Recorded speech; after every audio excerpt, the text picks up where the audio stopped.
Comenzamos tratando de contestar la pregunta ¿qué es un polímero? Y la primera respuesta es macromoléculas o moléculas gigantes. Los polímeros son moléculas de cientos de miles de átomos. En el trabajo Polímeros Guía Didáctica, que les dejo en la página de la materia, que es una guía didáctica del Ministerio de Educación, contesta estas preguntas diciendo: los polímeros son moléculas de gran tamaño constituidas por eslabones orgánicos denominados monómeros, unidos mediante enlaces covalentes. Los eslabones están formados fundamentalmente por átomos de carbono y pueden poseer grupos laterales o radicales con uno o más átomos. En la definición del SEAC se adelanta el nombre de estos eslabones que componen el polímero, llamado los monómeros. Un polímero es una macromolécula o molécula gigante constituida por el enlace de varias moléculas sencillas, iguales o distintas, denominadas monómeros, repetidas en forma de cadena. Cuando las moléculas sencillas que constituyen el polímero no están aún enlazadas, siendo cada una de ellas independiente, el cuerpo es un monómero. Los polímeros pueden ser naturales o artificiales. Ejemplos de polímeros naturales son la celulosa, el almidón, la seda, lana, el caucho natural. Son sustancias producidas por organismos vivos que se emplean sin modificación. Los polímeros artificiales son macromoléculas sintetizadas por el hombre. Son obtenidos industrialmente mediante el manejo de monómeros orgánicos y creados por el hombre para satisfacer necesidades concretas. También les dejo ahí un archivo PDF donde hay algunos datos interesantes sobre el almidón y la glucosa.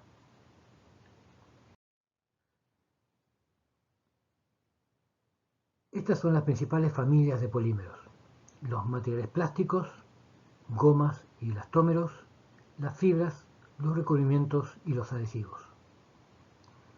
Vamos a estudiar una de las familias de los polímeros, que es la de los plásticos, que representan uno de los grupos más importantes de aislantes sólidos utilizados en la actualidad.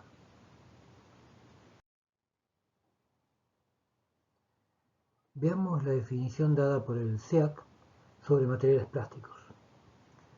Con el nombre de materiales plásticos se conocen en la tecnología y en el comercio unas mixturas, resinas fenólicas, derivados vinílicos, derivados proteínicos, etc., que en una de sus fases de fabricación han sido realmente plásticas, es decir, dúctiles, blandas, que se dejan moldear fácilmente, y que moldeadas o extruidas, tales mixturas permiten obtener los más variados objetos sólidos de aplicación en la industria y en la economía doméstica: tubos, placas, piezas de forma complicada, aplicaciones para equipos eléctricos, juguetes, etc.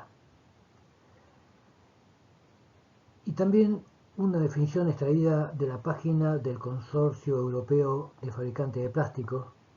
Les dejo la dirección web en la femina. El término plástico se deriva de la palabra griega plásticos, que significa apto para moldeo. Esto se refiere a la maleabilidad del material o plasticidad durante la fabricación, lo que le permite ser moldeado, prensado o extruido en una variedad de formas, como películas, fibras, placas, tubos, botellas, cajas y mucho más. Además, podemos ampliar que los plásticos son sustancias químicas sintéticas. Veíamos que son una familia de los polímeros. Hay polímeros sintéticos y naturales, en este caso no son naturales, de estructura macromolecular, que pueden ser moldeadas mediante calor o presión cuyo componente principal es el carbono.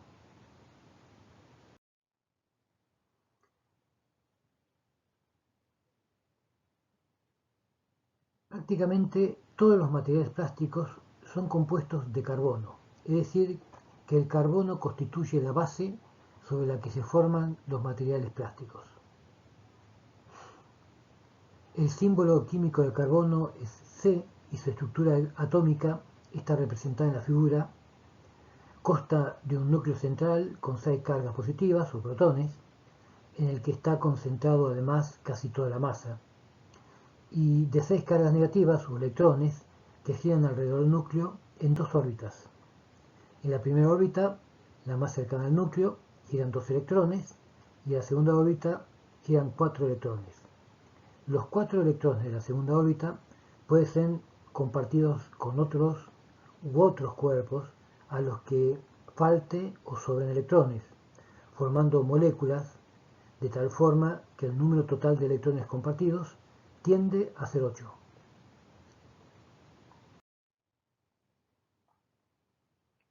Decíamos que los polímeros están compuestos por monómeros. Uno de los principales monómeros es el metano. El hidrógeno tiene un solo electrón orbital. 4 átomos de hidrógeno tendrán 4 electrones orbitales. Estos 4 átomos de hidrógeno pueden combinarse con un átomo de carbono, formando una molécula de un nuevo cuerpo denominado metano. En esta molécula, los 4 electrones de la segunda capa del átomo de carbono quedan compartidos con los 4 electrones correspondientes a los 4 átomos de hidrógeno, es decir, que la molécula de metano tiene una capa exterior de 8 electrones. La fórmula química simplificada del metano es CH4, porque 4 átomos de hidrógeno se han combinado con un átomo de carbono. En la figura de abajo, las rayitas indican enlaces químicos y representan la unión de un electrón de carbono con un electrón de hidrógeno. El metano es un compuesto saturado porque todos los electrones de la capa exterior del carbono tienen su correspondiente enlace con los electrones de los átomos de hidrógeno.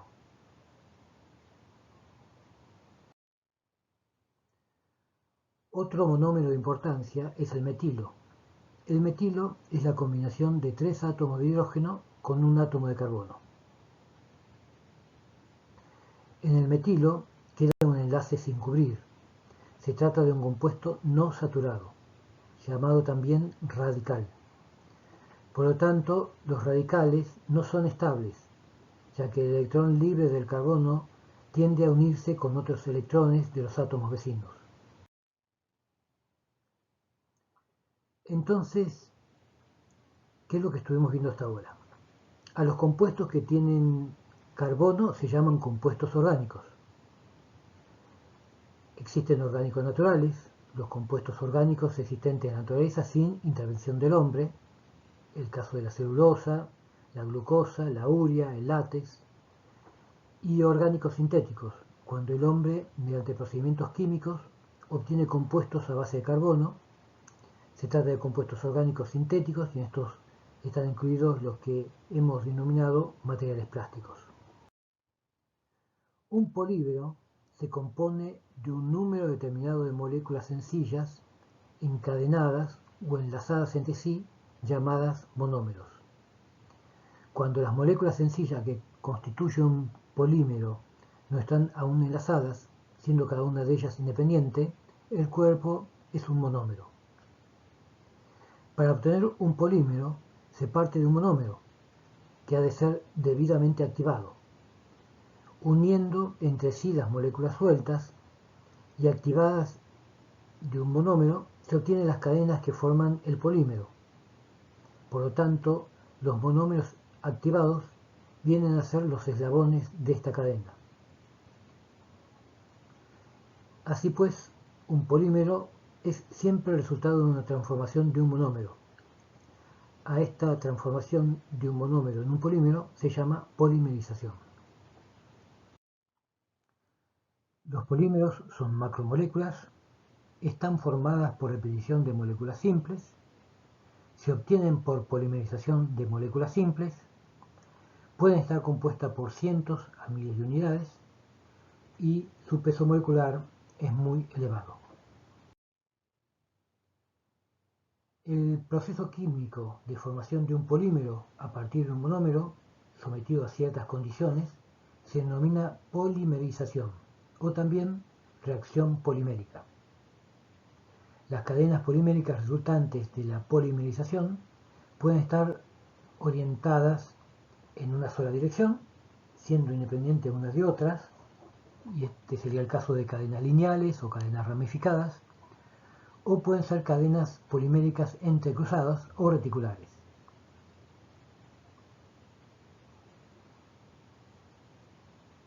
Para que se produzca la reacción polimérica, es necesaria la intervención de ciertas sustancias llamadas catalizadores. En la presencia de los catalizadores, el monómero se convierte en polímero por la unión de varias unidades estructurales o meros enlazadas entre sí.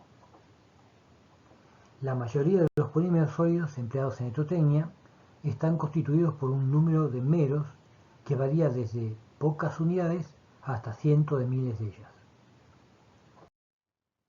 En el caso de cadenas lineales, las cadenas poliméricas resultantes de la polimerización están orientadas en una sola dirección, siendo independientes unas de otras. En las cadenas ramificadas, las cadenas están unidas unas con otras en un punto de la cadena, donde se inicia la formación de otra cadena. En el caso de cadenas entrecruzadas o reticulares, las ramificaciones se convierten en puentes entre cadenas lineales y se generan estructuras en las tres dimensiones del espacio.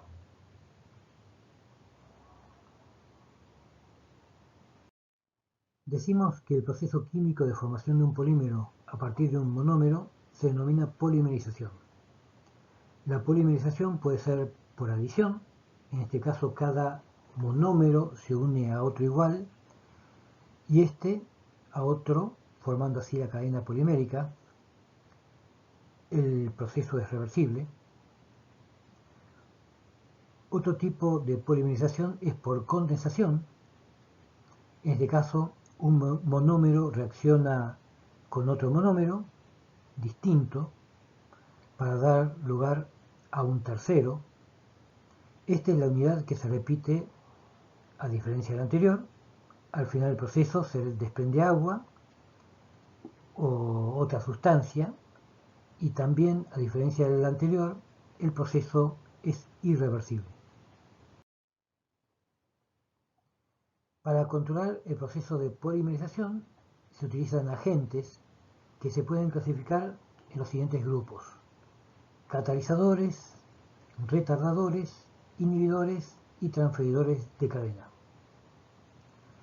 Los catalizadores, también llamados activadores o iniciadores, sirven para activar los monómeros e iniciar la reacción polimérica.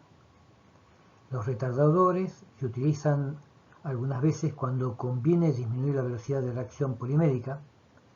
En algunos casos, una excesiva velocidad de reacción podría provocar una explosión. En el caso de los inhibidores, la intervención de estos agentes detiene completamente la reacción polimérica, y los transformadores de cadena sirven para provocar la formación de enlaces entre cadenas en puntos determinados de la misma. La copolimerización se produce cuando se tienen dos monómeros y cada uno de ellos en forma independiente puede formar un polímero diferente. Cuando reaccionan conjuntamente se obtiene un polímero de características distintas a cualquiera de los que hubiera obtenido con las reacciones separadas. Este cuerpo se denomina copolímero y tiene propiedades intermedias entre los dos monómeros iniciales. Es una técnica muy usada y se puede hacer un paralelo con el caso de las aleaciones de metales. Si en la reacción polimérica solamente reacciona un monómero, al polímero final se le dice que es un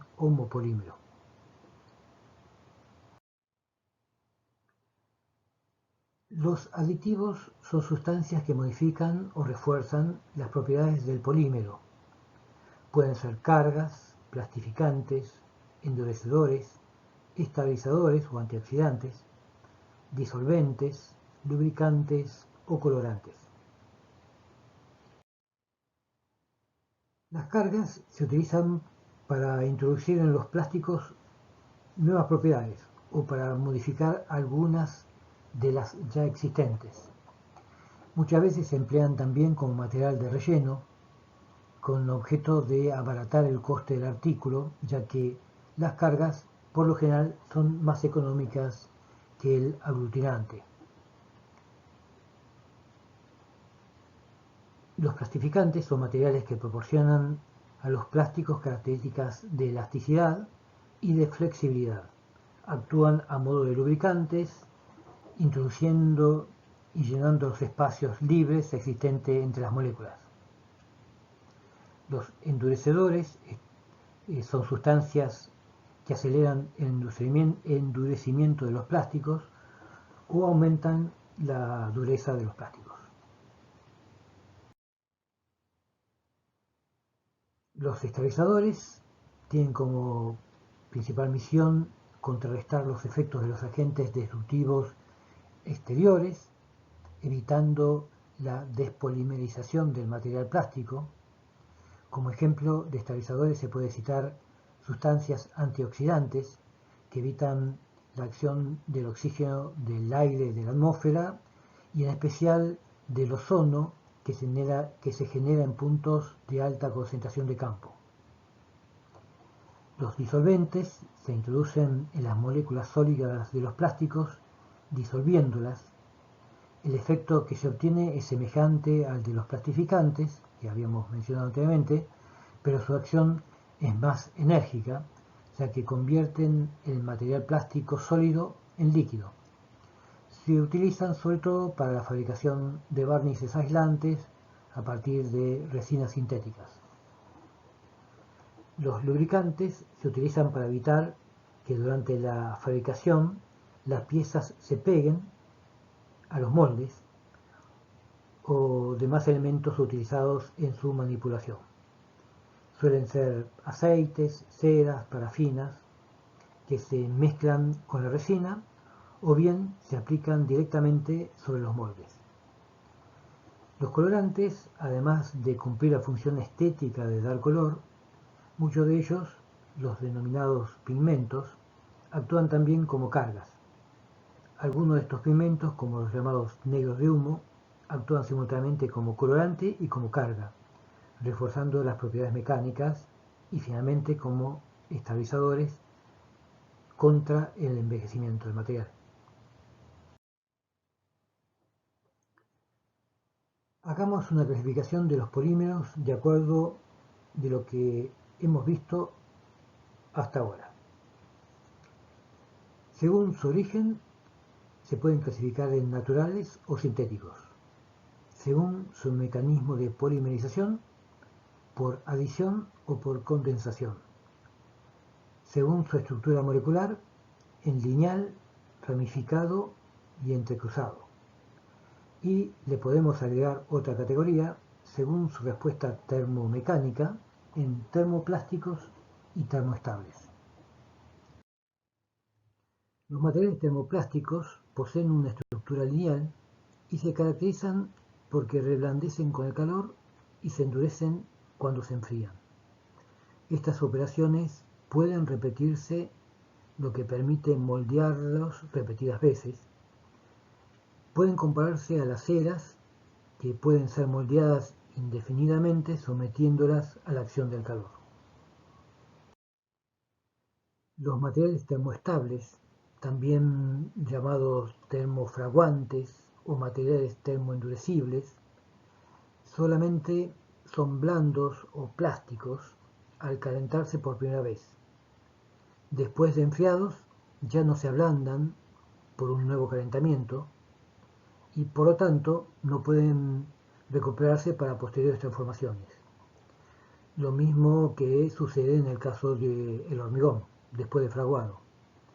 Tienen estructura entrecruzada tridimensional.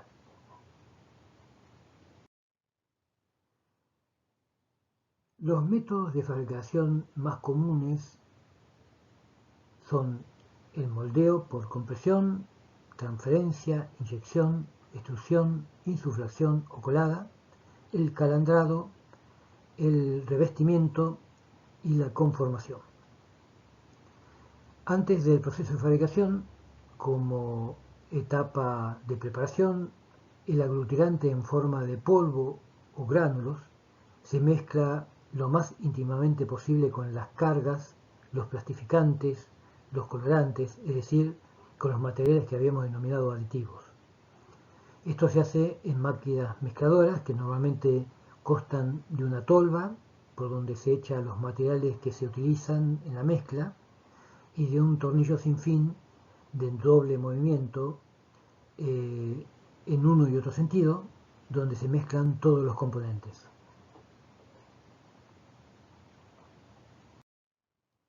El primer método de fabricación que vemos es el moldeo, que básicamente una cantidad controlada de material plástico es colocada en un molde antes o después de ser sometida a la acción de calor, luego enfriada y retirada finalmente del molde con la forma definitiva. El método de moldeo permite obtener un buen duplicado del molde.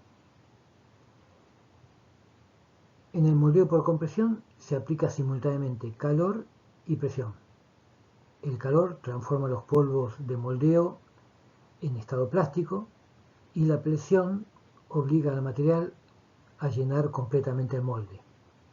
Después se abre el molde y se retira la pieza ya terminada.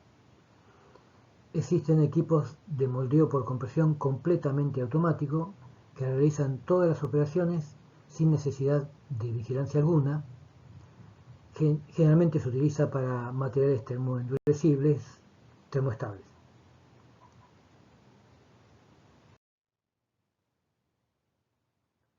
En el moldeo por transferencia, el material se plastifica fuera del molde y ya en estado plástico se vierte en este donde se somete a la acción de presión. De esta manera se pueden hacer piezas más exactas y de formas más complicadas que en el moldeo por compresión. Es usado exclusivamente para termoestables. El moldeo por inyección, el plástico se calienta en una cámara de calefacción hasta su reblandecimiento, luego se inyecta sobre el molde correspondiente a través de una boquilla y se utiliza para materiales termoplásticos. Para inyectar el material en el molde puede utilizarse un émbolo, como se ve en la figura, o un tornillo sin fin. El moldeo por inyección se presta mejor que el moldeo por compresión a la automatización y además el ciclo de trabajo es mucho más corto. El moldeo por extrusión, a diferencia de los anteriores, es un procedimiento continuo de fabricación. Permite convertir materiales termoplásticos en forma de polvo o granulados a planchas, películas, varillas, tubos. Es uno de los procedimientos de fabricación más empleados en la técnica de los plásticos y en especial se emplea para el aislamiento de conductores eléctricos con diversos materiales termoplásticos como el polietileno, policloruro de vinilo, por ejemplo. A la salida de la boquilla el plástico está aún caliente y blando, se deposita sobre una correa transportadora que lleva el material a la misma o mayor velocidad con la que sale de la boquilla. El moldeo por insuflación se utiliza en artículos huecos, botellas o recipientes. El principio básico del moldeo por insuflación consiste en formar un tubo hueco por inyección o extrusión, calentándolo e inflándolo en un molde por medio de vapor o de aire caliente a presión y enfriándolo después con aire frío. Finalmente se saca el molde y el objeto ya fabricado.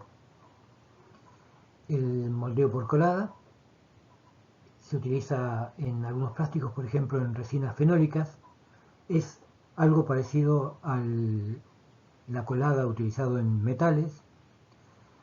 No se aplica presión, el enfriamiento es lento, por lo que es caro y solo es aplicable a la fabricación de pequeñas series. El calandrado. La calandra para plásticos consiste esencialmente en 4 grandes y pesados cilindros rotativos. Entre los 2 primeros cilindros se deposita la masa plástica caliente. El plástico sale de estos 2 rodillos como una lámina que entonces se hace pasar entre el segundo y el tercer rodillo y después entre el tercero y el cuarto rodillo para conseguir el espesor deseado. Los rodillos están constituidos casi siempre de hierro y la superficie puede ser lisa o rugosa. Generalmente están calentados al vapor para mantener el material en el límite de plasticidad deseado. Permite la producción de grandes cantidades de plástico en láminas.